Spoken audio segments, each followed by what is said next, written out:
এই পোৰ্টেলটো আমি আনুষ্ঠানিকভাৱে মুকলি কৰি দিম।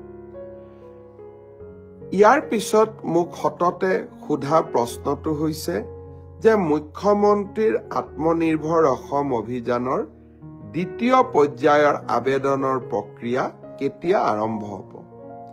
শ্ৰদ্ধা যুৱক যুৱতী বন্ধু বান্ধৱীসকল, মুখ্যমন্ত্ৰীৰ আত্মনিৰ্ভৰ অসম আঁচনিৰ জৰিয়তে আমি যুৱক যুৱতীসকলক ব্যৱসায় কৰিবৰ বাবে, উদ্যোগ কৰিবৰ বাবে 2 লাখ টকা আগবঢ়াওঁ।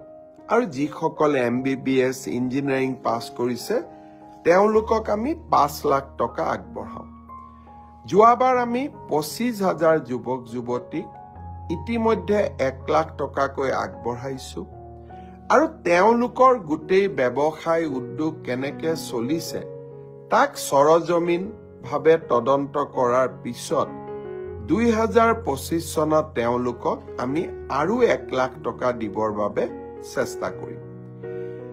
এতিয়া হৈছে নতুনকৈ আবেদন কৰা। ইতিমধ্যে 1,54,000 যুৱক যুৱতীয়ে নতুনকৈ এই আত্মনিৰ্ভৰ অভিযানৰ বাবে আবেদন কৰিছে। এই বছৰ আমি 75,000 যুৱকক 1 লাখ টকা প্ৰথম কিস্তিত, দ্বিতীয় কিস্তিত 1 লাখ টকাকৈ আগবঢ়াম।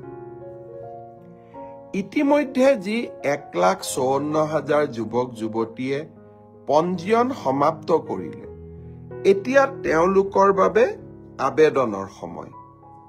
আৰু তেওঁলোকে অহা 1 জানুৱাৰীৰ পৰা আবেদন কৰাৰ সুবিধা পাব।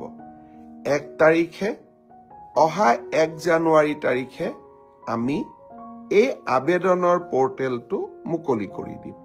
মিউচুৱেল ট্ৰেন্সফাৰৰ পোৰ্টেলো মুকলি হ'ব আৰু সমান্তৰালভাৱে মুখ্যমন্ত্ৰীৰ আত্মনিৰ্ভৰ অভিযানৰ আবেদনৰ পোৰ্টেলো আমি 1 জানুৱাৰী তাৰিখে মুকলি কৰি দিম।